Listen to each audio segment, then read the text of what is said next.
ನೋಡಿ, ಮಳೆ ಹಾನಿಯ ಬಗ್ಗೆ ಅತ್ಯಂತ ಇಫೆಕ್ಟೆಡ್ ಇಯರ್ ಅಂತ ಹೇಳ್ಬೋದು.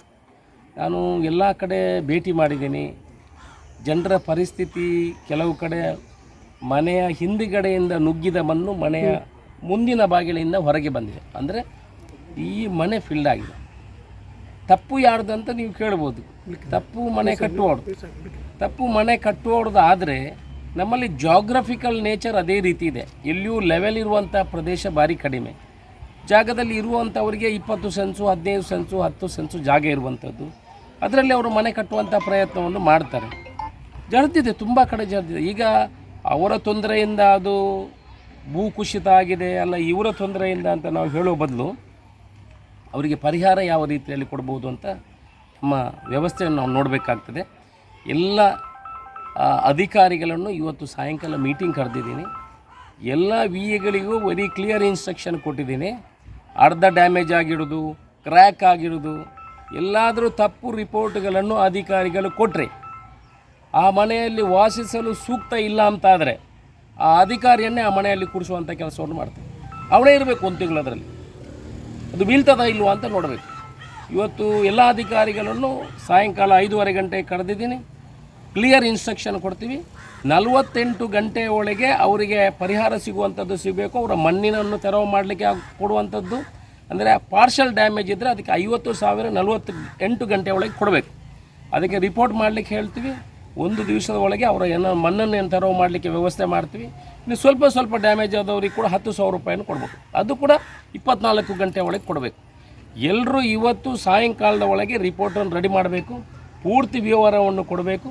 ಪೂರ್ತಿ ಮನೆ ಹಾನಿ ಆದವರಿಗೆ 1,20,000 ಪ್ಲಸ್ 1,30,000 ರೂಪಾಯಿ ಸಿಗ್ತದೆ ಸರ್ಕಾರದಿಂದ. ಈ 1,20,000 ಇಮಿಡಿಯೇಟ್ ಸಿಗ್ತದೆ. ಇನ್ನೊಂದು ರಾಜೀವ್ ಗಾಂಧಿ ವಸತಿ ಇದರಲ್ಲಿ ಸಿಗ್ತದೆ. ಅದು ಹಂತವಾಗಿ ಸಿಗ್ತದೆ. ನಾನು ನಾಡಿದ್ದು ಬುಧವಾರ ಮುಖ್ಯಮಂತ್ರಿ ಅವರ ಹತ್ರ ಸಮಯವನ್ನು ತಗೊಂಡಿದ್ದೀನಿ. ಮುಖ್ಯಮಂತ್ರಿಯವರನ್ನು ಭೇಟಿ ಆಗ್ತೀನಿ.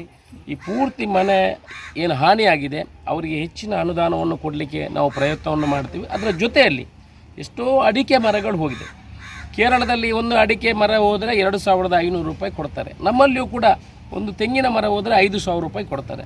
ನಮ್ಮಲ್ಲಿಯೂ ಕೂಡ ಅದನ್ನು ಬೇಡಿಕೆಯನ್ನು ಇಡುವಂಥ ಕೆಲಸವನ್ನು ಮಾಡ್ತೇವೆ. ರಸ್ತೆಗಳು ಕೆಲವು ಕಡೆ ಹೋಗದ ರೀತಿಯಲ್ಲಿದೆ, ನಾಟ್ ಮೋಟರೇಬಲ್ ಕಂಡೀಷನ್ ನಾವು ನೋಡಿದ್ದೀವಿ. ಅದಕ್ಕೆ ಈಗ ತಾತ್ಕಾಲಿಕವಾಗಿ ಮಳೆಗಾಲದಲ್ಲಿ ಕಾಂಕ್ರೀಟ್ ಹಾಕಲಿಕ್ಕೆ ಸಾಧ್ಯ ಇಲ್ಲ. ತಾತ್ಕಾಲಿಕವಾಗಿ ಅದಕ್ಕೆ ಏನು ಗುಂಡಿ ಮುಚ್ಚುವಂಥ ಕೆಲಸಕ್ಕೆ ಹೆಚ್ಚಿನ ಅನುದಾನವನ್ನು ಕೇಳುವಂಥ ಕೆಲಸವನ್ನು ಮಾಡ್ತೀವಿ. ಒಟ್ಟಿನಲ್ಲಿ ನಮ್ಮ ದಕ್ಷಿಣ ಕನ್ನಡ ಜಿಲ್ಲೆ, ಉಡುಪಿ ಜಿಲ್ಲೆ ಈ ಭಾಗ ಬೇರೆ ಜಿಲ್ಲೆಗಳಿಂದ ಸ್ವಲ್ಪ ವ್ಯತ್ಯಾಸ ಇದೆ. ಅಂದರೆ ಇಲ್ಲಿ ಹೆಚ್ಚಿನ ಮಳೆ ಬೀಳ್ತದೆ. ಇದಕ್ಕೆ ಒಂದು ವ್ಯವಸ್ಥಿತ ರೀತಿಯಾದ ಒಂದು ಪ್ಯಾಕೇಜನ್ನು ಕೊಡಬೇಕು. ಬೇರೆ ರಾಜ್ಯಕ್ಕೆ ಪರಿಗಣಿಸದೆ ಇದನ್ನು ಒಂದು ಸಪರೇಟ್ ಸ್ಕೀಮ್ ಅಂತ ತಗೊಂಡು ಇದಕ್ಕೆ ಸ್ಪಂದನೆ ಕೊಡಬೇಕು ಅಂತ ಮುಖ್ಯಮಂತ್ರಿಯಲ್ಲಿ ಕೂಡ ನಾವು ಈಗ ಮನವಿಯನ್ನು ಮಾಡುವಂಥ ಕೆಲಸವನ್ನು ಮಾಡ್ತೀವಿ. ಜಿಲ್ಲಾಡಳಿತ ಅಲರ್ಟ್ ಆಗಿದೆ. ನಾವು ಕೂಡ ಅವರ ಹಿಂದೆ ನಿಂತು ಕೆಲಸ ಮಾಡ್ತೀವಿ. ಎಲ್ರಿಗೂ ಏನೇನು ಮಣ್ಣು ಬಿದ್ದಿದೆ ಅದನ್ನು ತೆರವು ಮಾಡುವಂಥ ಕೆಲಸ ಈಗ ಕೂಡಲೇ ಮಾಡುವಂಥ ಕೆಲಸವನ್ನು ಮಾಡ್ತೀವಿ. ಅವರ ಅಕೌಂಟಿಗೆ ಡೈರೆಕ್ಟಾಗಿ ಪಾರ್ಷಲ್ ಡ್ಯಾಮೇಜ್ ಇರುವಂಥ ಮನೆಗೆ 50,000 ರೂಪಾಯಿ 48 ಗಂಟೆಗಳಲ್ಲಿ ಕೊಡುವಂಥ ಕೆಲಸವನ್ನು ಮಾಡ್ತೇವೆ. ಈಗ ರಸ್ತೆ ಅಗಲೀಕರಣ ಸಂದರ್ಭ ವೈಡ್ನಿಂಗ್ ಮಾಡುವಾಗ ಕೆಲವು ಮನೆಗಳಿಗೆ ಈಗ ಅಪಾಯ ಸ್ಥಿತಿಯಲ್ಲಿದೆ. ಅವುಗಳಿಗೆ ಏನು ಸರ್? ನೋಡಿ, ರಸ್ತೆ ಅಗಲೀಕರಣ ಮಾಡುವಾಗ ಆಗಿರುವಂಥ ಡ್ಯಾಮೇಜು ಭಾರಿ ಕಡಿಮೆ ಇದೆ. ಅಂದರೆ ಅಗಲೀಕರಣ ಮಾಡುವಾಗ ಅದನ್ನು ನಾವು ಸರ್ಕಾರ, ಈಗ ನ್ಯಾಷನಲ್ ಹೈವೇ ಇದ್ದರೆ ಅವರು ಅಕ್ವಿಜಿಷನ್ ಮಾಡಿಯೇ ಅವರು ಮಾಡಿರ್ತಾರೆ, ಅದರ ಪಕ್ಕ ಮಾಡಿರ್ತಾರೆ. ಈಗ ಹೆಚ್ಚಿನ ಡ್ಯಾಮೇಜ್ಗಳಾಗಿರೋದು ಸ್ವಂತ ಜಾಗದಲ್ಲಿ. ಕಟಾರ ರೋಡಲ್ಲಿ ಯಾವುದು ಕಟಾರ ರೋಡಲ್ಲಿ 2 ಮನೆಗಳು ಸಿಕ್ಕಾಪಟ್ಟೆ ಅಪಾಯದಲ್ಲಿದೆ ಅಂತ ಹೇಳಿ. ಕಟಾರ ರೋಡಲ್ಲಿ ಬೆಳ್ಳಿಪಾಡಿ ರಸ್ತೆ ಇಲ್ಲ, ಬೆಳ್ಳಿಪಾಡಿ ರಸ್ತೆಯಲ್ಲಿ ನಾನು ಭೇಟಿ ಕೊಟ್ಟಿದ್ದೀನಿ ನಿನ್ನೆ.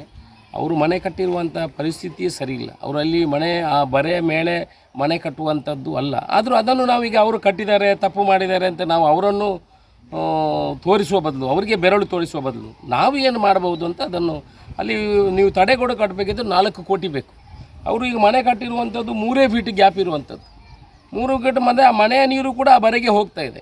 ನಾನು ಅವರಿಗೆಲ್ಲ ಹೇಳಿದ್ದೀನಿ. ಅದೇ ಸರ್ಕಾರದಿಂದ ಯಾವ ರೀತಿ ಅದಕ್ಕೆ ಸ್ಪಂದನೆ ಕೊಡ್ಬೋದು. ಪಾಪ ಭಾರಿ ಕಷ್ಟದಲ್ಲಿ ಹೋಟೆಲೆಲ್ಲ ಮಾಡಿ ಕಷ್ಟ ಬಂದು ಮನೆ ಕಟ್ಟಿದವರು. ಅವರಿಗೆ ನಾವು ಆ ನೋವಿನ ಸಮಯದಲ್ಲಿ ಏನು ಸ್ಪಂದನೆ ಕೊಡಬೇಕಂತ ನೋಡಬೇಕು. ಅದಕ್ಕೆ ನಾವು ಸಹಕಾರಿಯಾಗಿ ಅವರ ಬೆನ್ನ ನಿಂತು ಕೆಲಸ ಮಾಡ್ತೀವಿ.